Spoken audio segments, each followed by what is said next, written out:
It's 5 o'clock in the UK. It's midday in at Denison University in Ohio. I think I see the pool behind me on virtual background. Welcome to What Comes Next Live.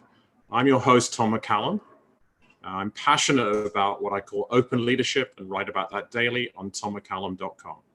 I'm always inspired by listening to the thoughts of leaders I meet, which led me to create very selfishly this show so I can listen and learn from them. Today's guest is Gregg Parini, who yesterday began his 34th season as the head swim coach, I think I've got the title right, at Denison University, well known in the world swimming community. And I'm particularly intrigued to talk to Gregg at this point around what comes next and his thoughts on that. And with that, over to you, Gregg. Tell us a little bit about yourself before we get into the conversation. Well, I'm starting my 61st trip around the sun. I celebrated a birthday just a few weeks ago, and 60 feels pretty good. My 34th year at Denison is, I'm looking forward to that as well.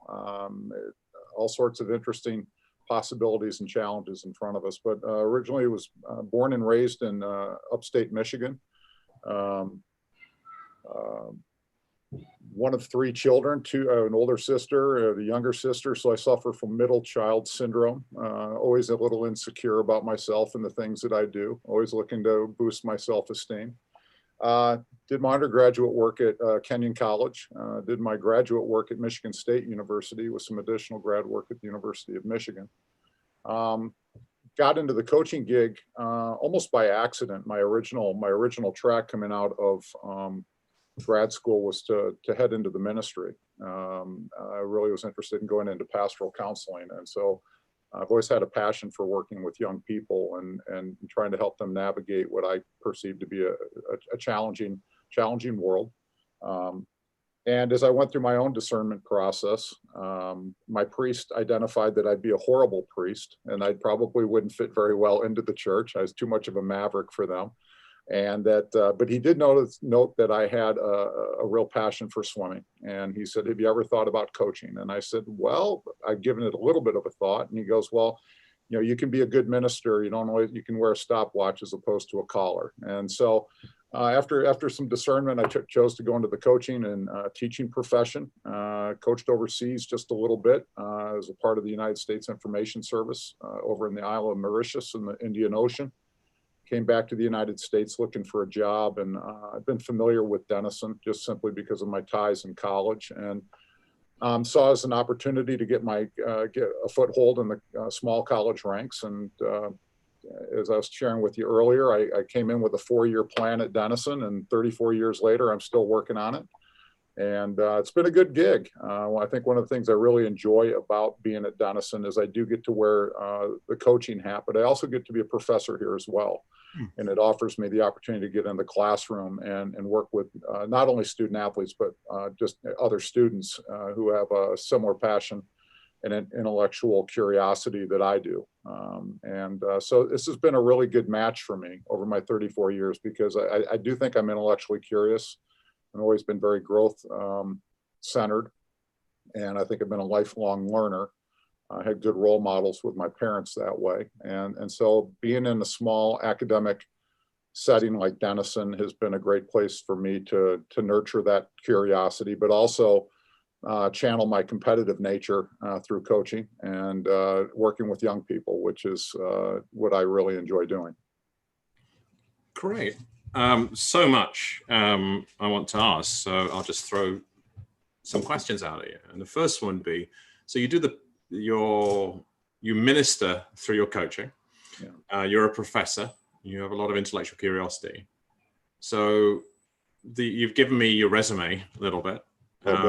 Condensed version. Condensed version, but mostly it's kind of, and you're just turned 60, and so you were in your 26, 27 when you started at Denison. Okay. Yeah. So in your role now at Denison, what do you teach, and what have you been told by your swimmers and students they learn from you? Well, my teaching has evolved. When I first arrived at Denison, I was teaching just a lot of activity classes, and then I moved into exercise physiology. I'd had a couple of years of exercise physiology education when I was in grad school.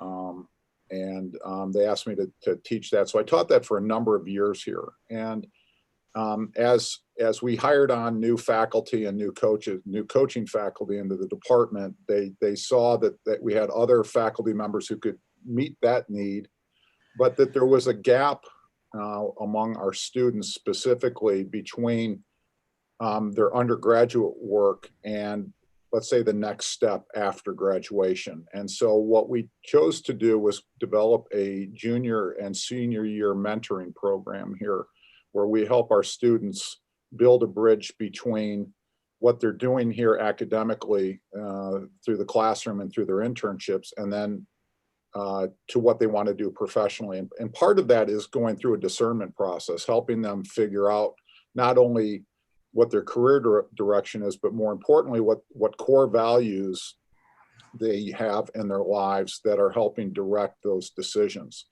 and helping their core values and their job trajectory line up more congruently. Because there seemed to be a disconnect in interviewing some of our alumni. The alumni reported to us that there was a disconnect between what they had chosen to do and maybe some of their core values. And not to say that there was buyer's regret 10, 15 years later, but you could see that there was a little dissonance, that they wished that they'd had maybe a little bit more direction in choosing a professional course that was, and that was more in line with what their core values stated.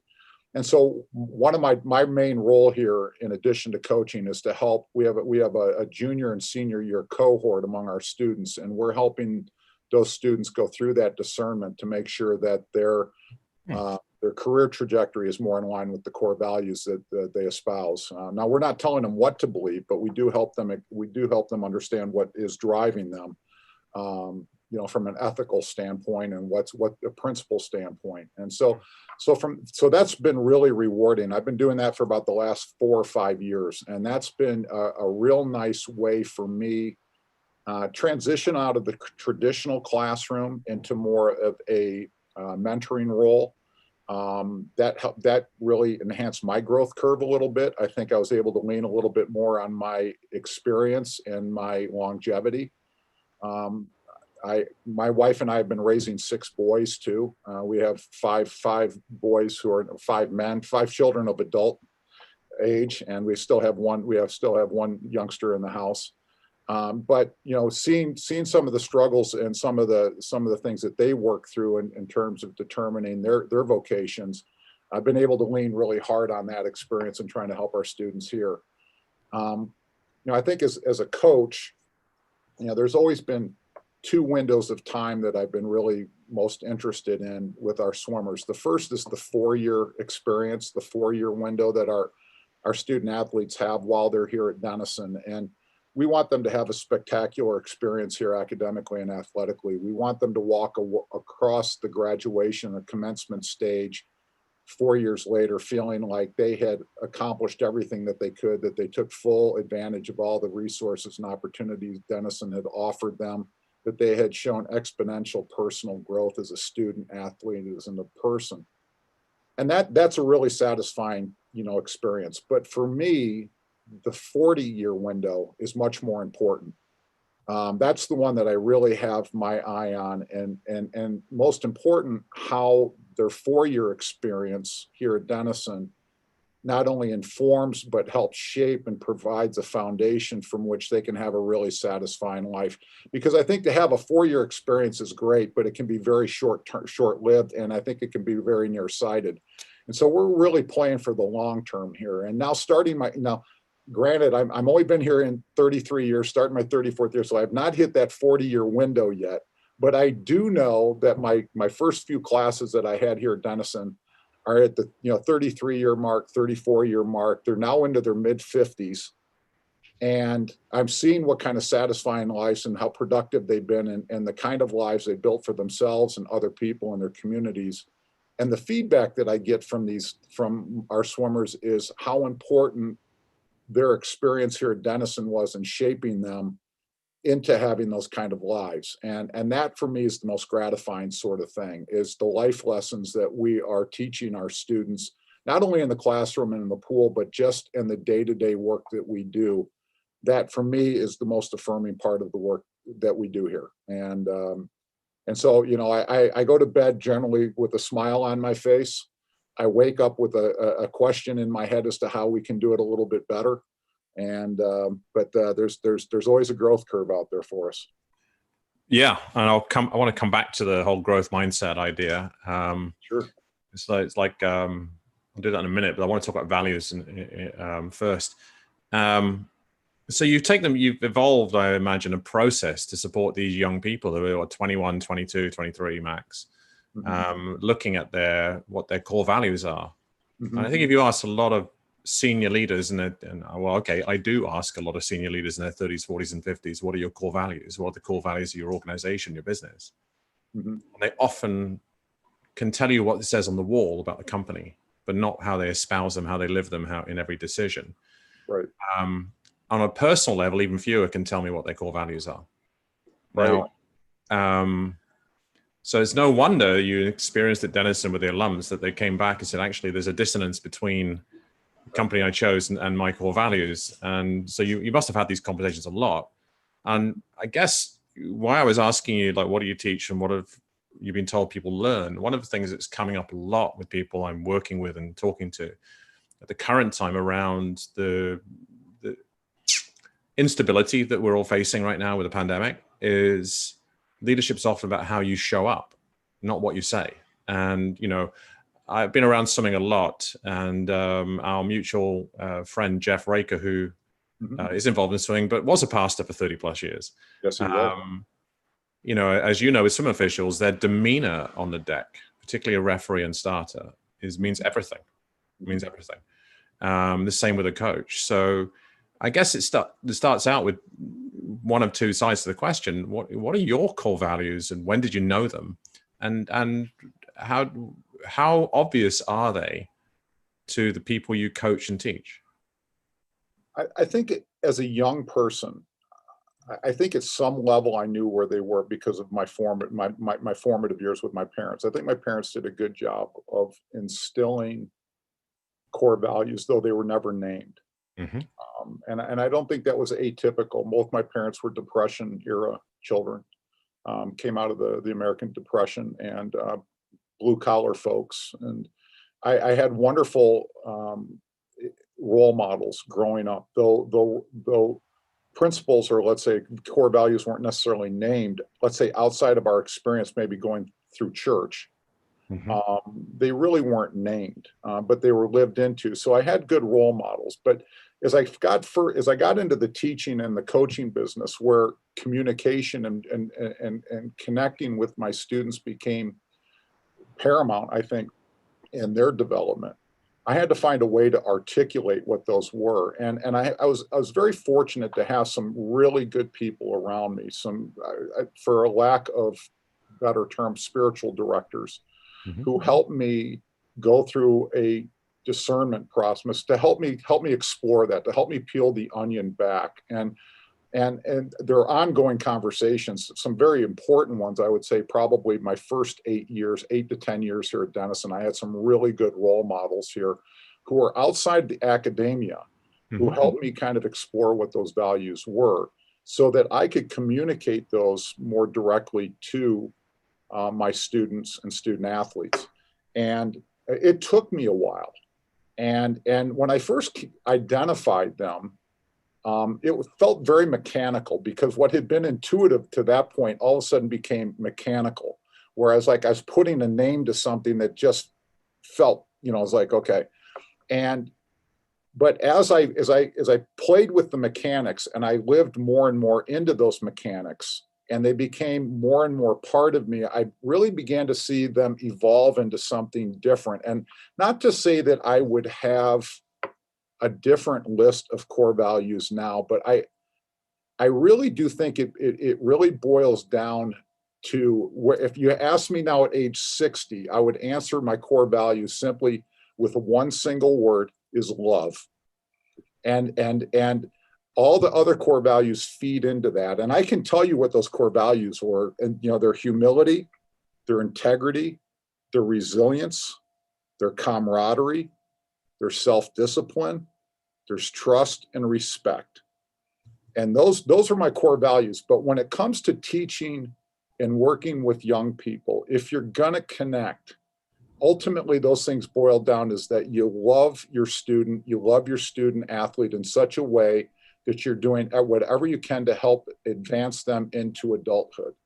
And I believe firmly that our job as educators, as teachers, as coaches, is to provoke personal growth. And there's all sorts of tools out there, but the goal is to provoke and promote personal growth against the background that I love this person and I care about this person and I want to see them grow into who they can and want to be. And so, like, what became very mechanical at a young age is now really gets down to that one thing, is that, I love my students and I love my student athletes, and I don't have a problem telling them that. And it throws them off when I share that with them a little bit, but that's just kind of who I am. And that's okay. I can live with that. Perfect. For me, I can identify with some of what you're saying. I'm on my 55th trip around the sun, so just a few years younger, and I'm an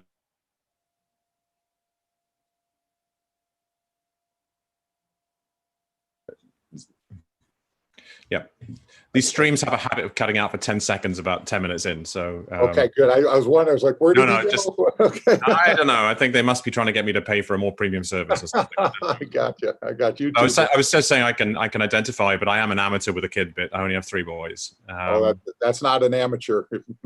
But the evolution, I don't think it feels like there's one level for me, and I do a lot of work with clients around values and intention and purpose. And the evolution for me is that there's something like living into as something that's stated. If you talk yourself down, you're going to be down. Sure. If you talk yourself up, there's a power of positive thinking, there's NLP and all kinds of stuff. And, some coaches are masters at this. Sure. But yeah, so it's more a distillation for me. I mean, Da Vinci used to say that simplicity is the ultimate sophistication. Einstein said, so if you can't explain it, you can't teach it, and it gets down to that same thing. And you have to be able to boil these things down. And I think ultimately the best way to boil it down is to live it out. And that's when words become superfluous. But, and I do think, I think when I was kind of formulating this thing, and I have this document that I share with our team, which is called How to Play the Game. And it's more of a how to live your life kind of document. And it's something that we rally around as a team, as a program. It's something that we share and we use as a reference point through our difficult times, through our challenges. But and we talk a lot about it over the time, but ultimately I think as coaches and as role models and as mentors, we ultimately have to live it out. Because when you get squeezed is when you finally, I think that's when your character is revealed. And if you're saying one thing and then doing another, this is an interesting generation of students that we're dealing with right now. And I know there's a lot of people out there that badmouth this generation of students. I think they're wonderful young people. They bring a lot of energy. They may be searching a lot, but I remember being 18 and searching a lot too. But what strikes me about this particular generation of students is that they can smell out BS faster than just about anybody, and they don't want to be lied to. They just want to be told honestly what's going on. And if you can do that in such a way that you convey your care for them, then they'll go through walls for you. But they do not want to be BS'd in any way, shape, or form. And so, if you are saying one thing and then doing another, they're going to smell it out, and they're not going to follow you, and they're not going to listen, and they're going to go in a very different direction. The way you've expressed the last couple of things just made me think of something in a fresh way, which often happens. I get inspired by listening to people. So there's often this thing, millennials who are now 40, so we maybe need to stop talking about millennials. They're not interested in working hard and all that kind of stuff, right? Put it in a different context. My oldest son's 26, my youngest is 17, all right? They've grown up in an environment where they process staggering amounts of inputs all the time. Yeah. My youngest plays video games all the time. And when I thought, well, my initial bias was not a good thing. But when I started looking at it, I realized, wow, if you look at the focus and skill that brings to a lot of them and the amount of information they can process. Sure. So in the days before emails and fax machines and all that kind of thing, which you and I can remember just about, you couldn't process that much written information during the day, right? I guess on the surface, the swim coaching game hasn't changed that much, but I remember, but underneath it all, the amount of technology and recording and video and is enormous. But these kids have grown up with massive amounts of data processing ability. It's a learned behavior. Right. So therefore, all of the rational, analytical brain work they can do incredibly quickly. Sure. Right. So there's nothing we can teach them. When they get a job, there's nothing they can be taught that they can't look up on Google in 5 seconds. Right. So they've got more space for bullshit detecting. And you called it their BS detector. You've got more space to do that. And then that's perhaps, I have absolutely found that people in the younger generation are so much more focused on, my big focus is purpose-led leadership for business. Right. And in fact, the one word you never hear business leaders say is the one word that is at the center of your being, which is love. They don't talk about it, right? Sure. But yet, if they could take learnings from different fields, if they genuinely were on the growth curve and intellectually curious, I'm fascinated. This is why you're the second or third person I've had on from the swimming community, and Jeff will actually be on in a few weeks' time. I'm excited about how he's taken his spiritual leadership journey as a pastor, right, through very high-level swim officiating and a master swimmer himself, and now he's a coach, a coach of individuals, and friend and mentee of mine. Right. So, but actually crisscrossing this, another swimming person who's coming on. There's a huge diversity of the individuals, but the field perhaps not. Is my dear friend Ian Armiger from Loughborough Swimming. And Ian hasn't coached anything other than the 4 inches between the ears for over 30 years. Sure. Right. He's that's what it's all about at the level he operates at, that level of elite swimmer. So it's fascinating. I guess to focus on what comes next. You're entering your 34th year. Started yesterday, you said, and much has changed and much remains the same. You noted that one of your core values in your list was resilience, and sort of analogy I came up with the other day in a group call with some friends in California who've got all the wildfires and all of this, is that, and I feel this myself, I'm feeling a bit tired of all of this. And it feels like we're about to enter the Northern Hemisphere winter. It's going to carry on. There's going to be uncertainty. I'm talking specifically about this unique experience of the pandemic. And the parallel I had was I've been on a cruise ship before, and they're so huge. They're floating hotels. And they have mechanical stabilizers, etc. So when you're on them, in almost all weather conditions, you feel like you're on dry land. Right. You don't even think about the fact. You don't wave when you walk. You don't veer when you walk down the corridor. It's very steady. It's only when you get off that you realize there's been an underlying instability. Sure. You've not had a firm foundation under your feet. Right. And I guess I'll ask you, in a minute to talk to me through how your swimmers might be feeling right now, because I imagine they've been out of the water for a long time. And I had 2 sons who were elite swimmers, and one thing I learned about swimmers of all levels is that when they swim a lot, like we're talking here 9-10 times a week typically, right? You take them out of the water, and they are fish out of water. They're not comfortable. It's part of their existence to be wet. So you've got all these swimmers coming back, and for some of them might be their first time in the water in 6 months. Right. And then they've got this in the sort of the way Ohio, I think you are in Denison, right? And so you're going to have a cold winter, as you always do. And so a lot of indoors, a lot of uncertainty around university campuses. Talk to me about where your swimmers are, where you feel they are, and what your approach is going to be to helping them perhaps to be resilient, or what I call at this time of year being proactively resilient, knowing it's going to be tough. I mean, this has been the ongoing conversation since, really last February, when we saw the storm on the horizon last February, as we saw the COVID thing starting to creep in, and, the winds had shifted pretty significantly. We were on the cusp of going to NCAAs. I knew probably 10 days out from NCAA's that it wasn't going to happen. I mean, I just had all the, you just knew it wasn't going to happen. And we didn't get official word until 5 days out.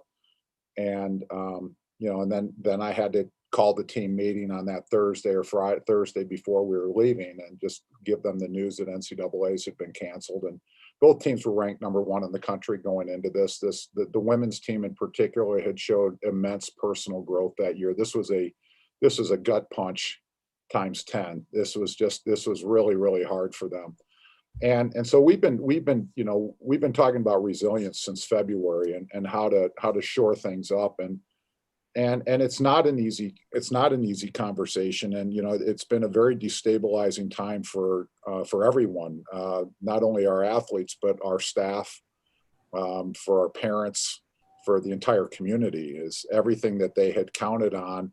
You talked about your boys' routine. I mean, all the routines have been disrupted, and all of that is destabilized. I think personally, I probably wasn't impacted maybe at the same level as maybe others. I tend to lead a bit of a monastic life anyway.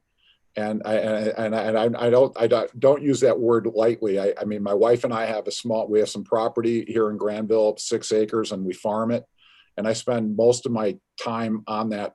It's great meditation, working with my chickens and our bees and our flowers and our plants. And I'm okay being by myself, and I'm okay with that. But for a lot of people, this was really, really hard. But having that little bit of a buffer for me, I think, put me in a position maybe to help some of my swimmers, maybe, and others that I might not have been able to had I been impacted so negatively. And so, we've just been spending an awful lot of time with each other talking about it. And I think one of the key, and I think one of the reasons why we have come through it, I think we've come through it pretty well. As hard as it's been, I think our team has come through it reasonably well, is because I think we had identified our core values in advance. And I think as we went through things last March with the news that NCAA's had become, we leaned really hard on those core values about trust and respect and humility and camaraderie. We really leaned hard on the camaraderie piece and the resilience piece to get us through it. One thing that we espouse very hard in our program is intentional adversity. I think adversity and failure are our best teachers. And so we purposely expose our athletes to some pretty difficult challenges over the course of a season, mental and physical. And so as I think our kids develop a certain confidence and a certain inner resilience to deal with these. And so as we were confronting all of this over the spring and then into the summer, and now even into the fall, because these conversations are continuing, one thing that we draw on is their past. I mean, one thing that what the message I'm sending to the swimmers is, while this challenge may be unique to all of us, like we've never seen anything like this before, you've encountered challenges before, and you've found your way through most of those, and you will find your way through this one too. It's just going to look different. It's going to feel different. It's going to sound different. But just because it's different doesn't mean you can't do it. So we really rely on their history, as opposed to us just trying to pump them up. We really try to lean hard on their past, where they've shown resilience, to help them get through this. And I think for most of them, that has worked. We have had a few of our athletes who've been a little more fragile, a little less resilient, who have struggled more than others. And in those cases, we've sought out extra help, where, the coaching staff and the immediate staff was not enough to help them. We've encouraged them to seek outside help, and that's gone well, because I think there's a foundation of trust there that we've built up. But it really rattled their cages. I think the most difficult part for our athletes was just simply that they lost access to training. I think the training and the physical activity and the routine was so important to them. We just got back in the water yesterday after 3 weeks of preseason work, and we are woefully out of shape. we look really rough around the edges, but I don't think I've ever had a happier team. They're Yeah. so thrilled to be back in the water, working with each other. And that's the key thing, is that they really do feed off each other very positively. And we just talked, you know, we gathered last week in our final team meeting before the season began. And really my charge to them was, you know, you're going to come in on Monday and you're going to feel really bad in the water. You're going to feel like, you know, we're going to ask you to do some things that are really hard, and you're going to feel like you suck, you know, and the key thing is to come back Tuesday and suck just a little bit less. And then when you come back on Wednesday, suck even a little less there. And then maybe by Thursday, you'll be in racing shape. I mean, all kidding aside, but the point is be patient with yourself and stay resilient and stay in there, because, you know, life's hard. Life is just really, really hard, and you got to bone up sometimes. And this is just one of those times. And if you can't bone up, and if you can't do it by yourself, then lean on your teammates to help you get there. Fantastic. I could listen to you talk for hours, and you bring up amazing, you bring thoughts into my head all the time.